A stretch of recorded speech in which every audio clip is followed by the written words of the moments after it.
Welcome to Age of AI, Politics, Law, and Society, hosted by Medlir Mema, Chris Lamont, and Young Diogenes.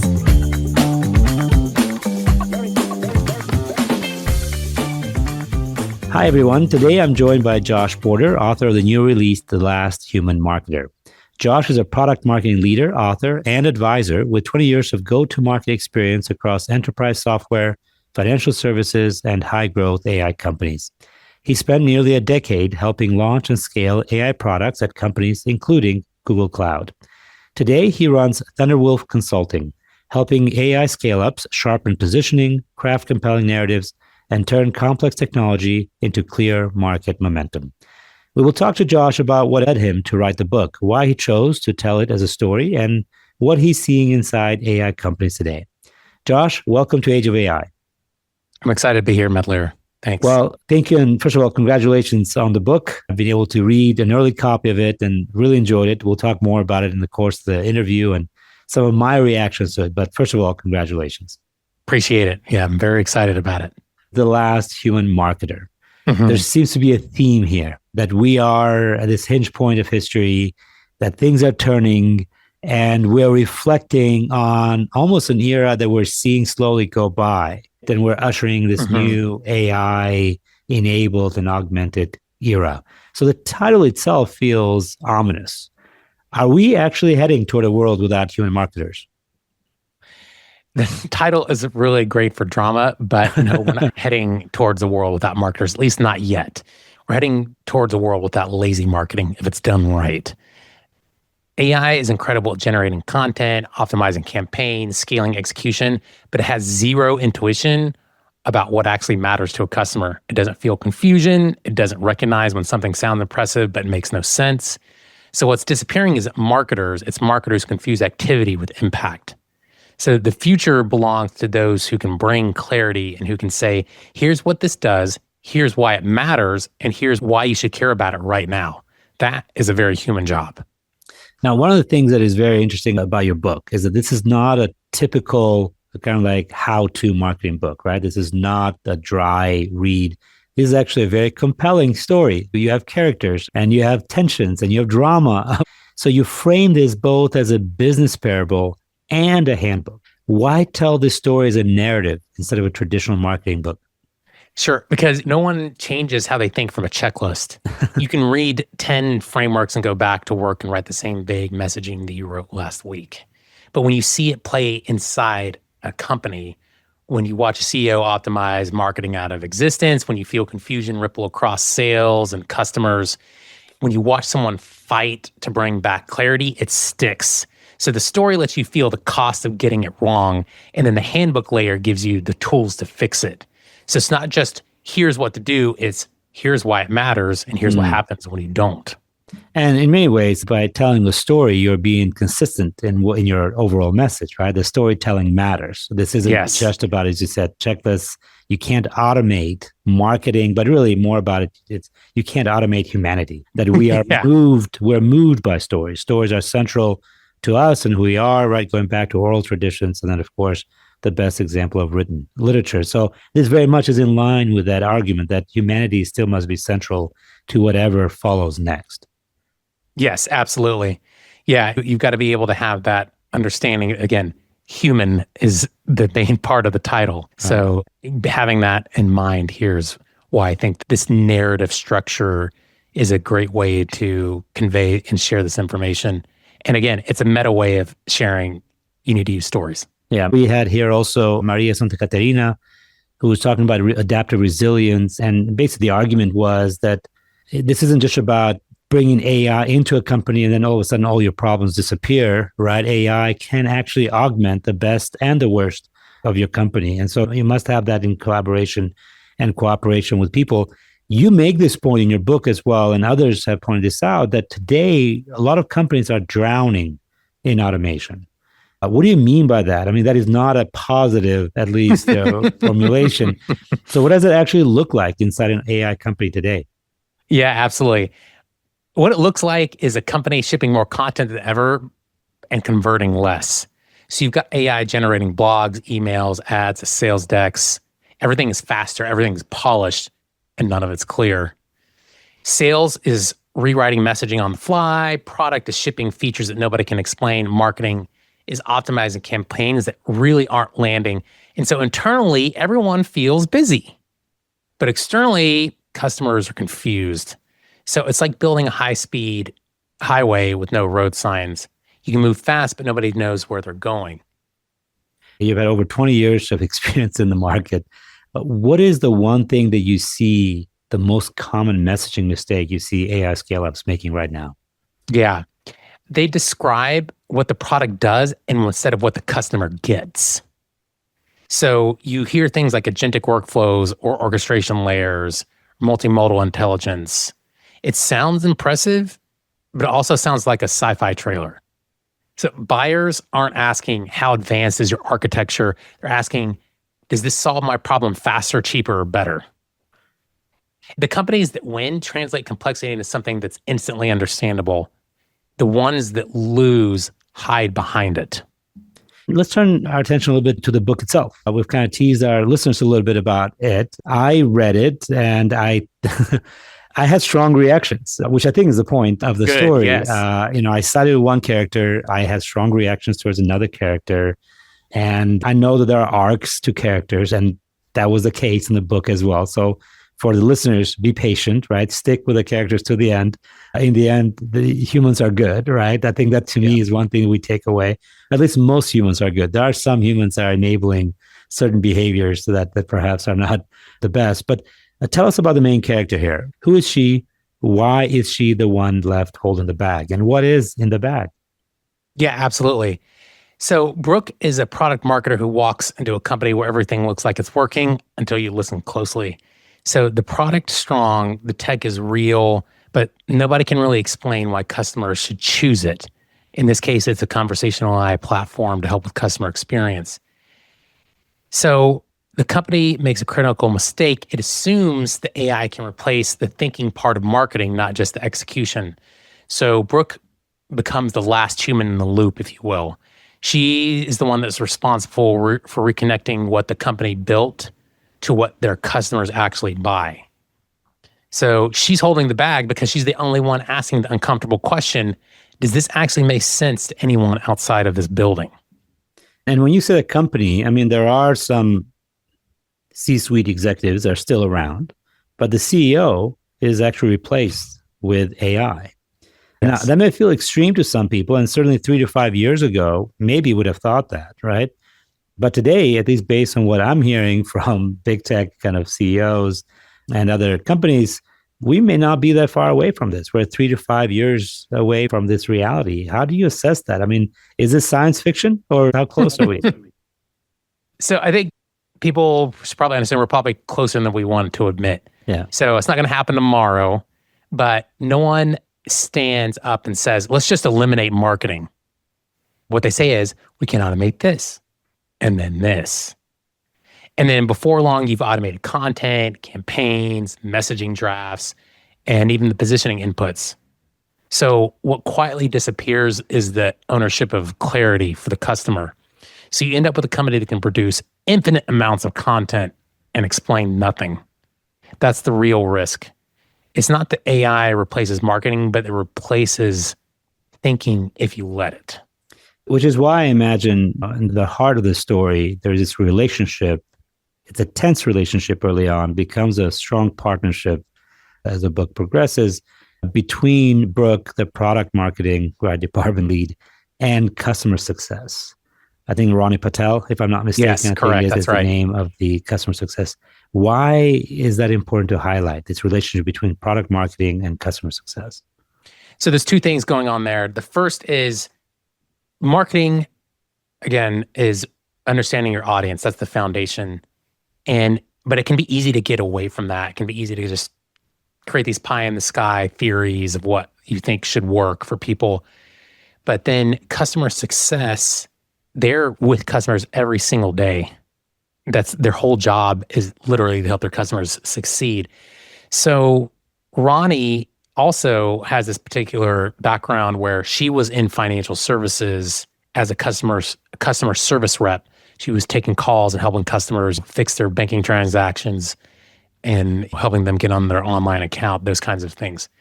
So she understood what the end customer was experiencing day in and day out. And then she was also a customer of these types of customer experience platforms. So she's got a unique perspective. And then she comes into the company trying to help people like she once was. And so that's why this particular duo is actually interesting, because marketing is trying to reach these customers, but they don't always spend as much time as they should.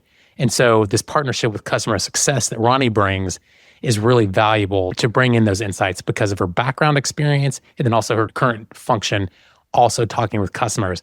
Now, the drama comes into this is like, yeah, in a perfect world, yes, they would work really great. But as you saw in the book, there is definitely personality clashes. And this is one of the points you're trying to make, that in the real world, where these two, in a way, departments, for lack of a better word, they should be working together, but in fact, they're talking past each other.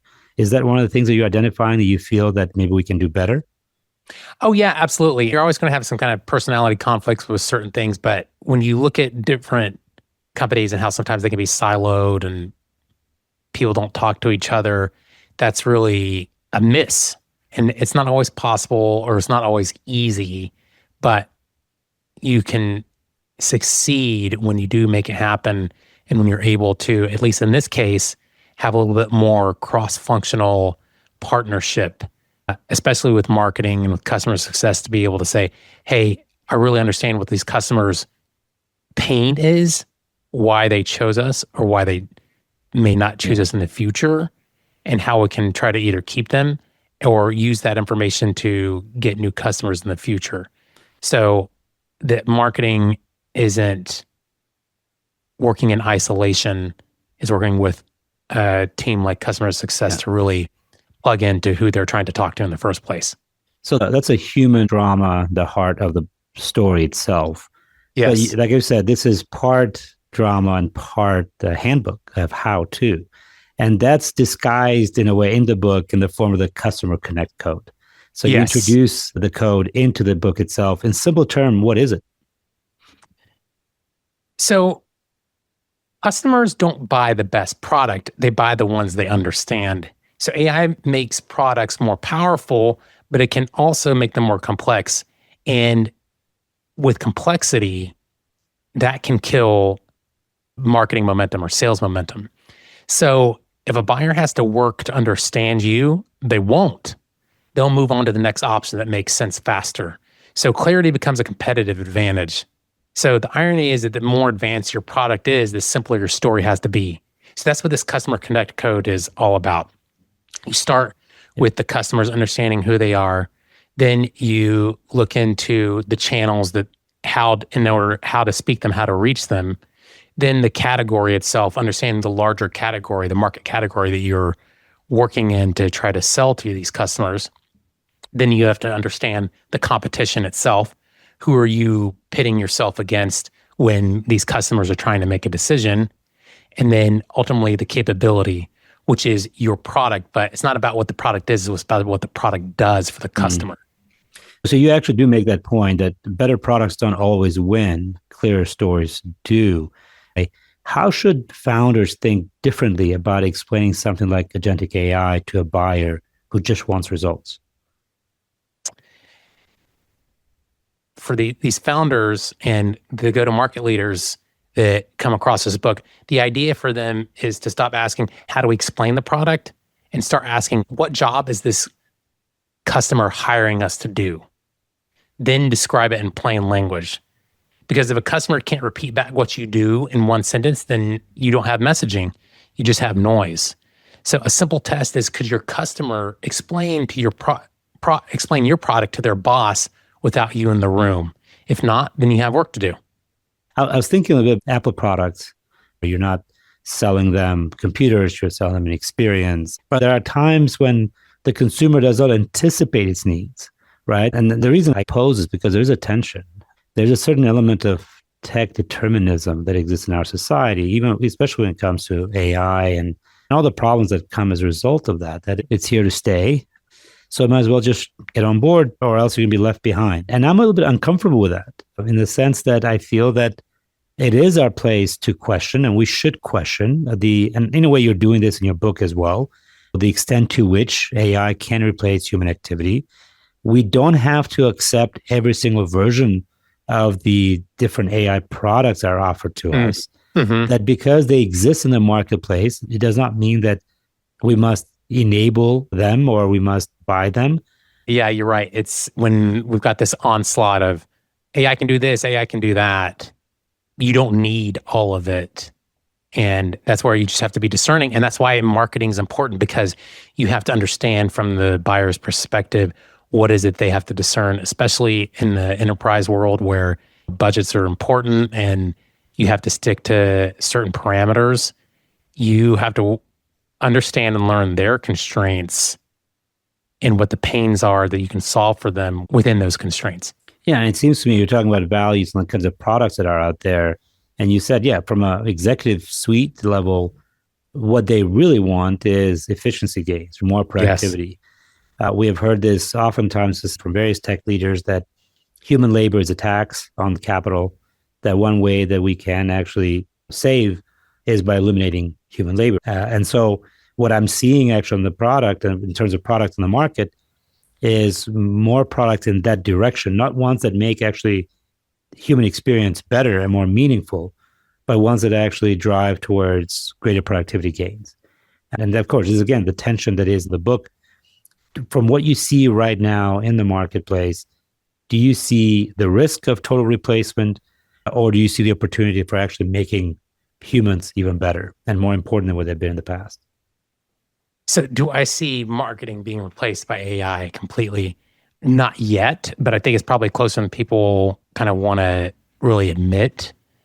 And I think that as you're able to really think about how marketing provides this, it can provide this kind of strategic level view of what is the customer thinking, what is the solution or the magic, sometimes people like to say, which is a little ethereal sometimes, and then connect those things.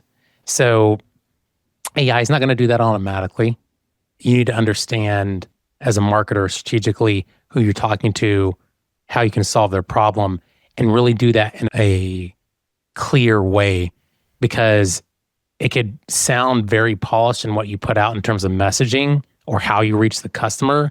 But if you don't understand their context, then it's not going to matter. And so even if AI can do amazing things with creating great taglines and websites, you still have to know if something works for the customer or not. And that's still going to require humans. That's still going to require marketing to understand, how do we test if this works for a customer? Do we know that this is actually going to solve their problem? And do we know that we can do it better than anybody else, or at least the best way that they can, the best way that they need to have that problem filled at this time? So I feel that you've answered this question, but I want to ask it anyways, because I think it's important that maybe dot the I's here. But in 5 years from now, what will separate companies that win with AI from those that just sound impressive but not really delivering results? Sure. So you have founders listening to you right now that are worried about whether the products will land or not. What separates somebody who's using AI properly and somebody who is just using AI just to flood, in a way, the messaging channel? Yeah. So in the end, AI is here. We can use it. We can help augment ourselves with it, in particular with marketing. I think the winners are going to use AI to scale clarity, and the rest are going to use AI to scale confusion. Like you said, it's going to be, you can just flood people with content. Is it going to make sense? No, not necessarily. You've got to be able to be clear to your customers. So all of us are going to have access to the same models, the same tools, the same infrastructure. So if everybody is using those same several models, then their output is going to look very much the same. So the difference is not going to be able to just take exactly what the model provides, is someone who's going to be able to turn that into a story that buyers instantly understand and trust. That's going to be different than what the model is going to provide. Because when everything sounds advanced, the company that makes it feel simple and connects with a customer, they're the ones that win. Going back to the book, what do you hope, now that the book is written, now the book is out there, the audience have to judge it. Yeah. But founders and go-to-market leaders will read it. How will you know that the message has gotten through to them? So I hope that they stop assuming that the problem is the product. It's that the story isn't clear enough. And so instead of building more features or running more campaigns, I'm hoping that they step back and fix the connection between what they've built and what customers actually value. So most importantly, I think it's that they realize that in this AI-driven world, clarity is not a nice to have. It's the whole game. You need to not talk about the product. You need to talk about the stories that will resonate with them, that will ultimately get them to decide on you. Well, Josh, thank you so much. Thank you for the book. I enjoyed it. I enjoyed reading it. It was a nice read. And so it gave me something to do over the weekend. And thank you again for your time today. Absolutely. Thanks for having me. Of course. And before we close, for our listeners, I want to remind them that the AI Ethics and Governance Institute is organizing the AI Law and Governance Conference. It's an immersive executive program that takes place September 8th through 10th in Istanbul, Turkey. It is organized in collaboration with the leading AI law firms, Curtin McConkie and Clarion AI Partners. The program itself is designed for everyone, really, but especially for lawyers, business governance officials, government officials, and graduate students. For more information, please visit the AI Ethics and Governance Institute website, aegixinstitute.org. That's all for today. Join us again next time for another conversation on how AI is reshaping law, society, and politics. Until then, stay human.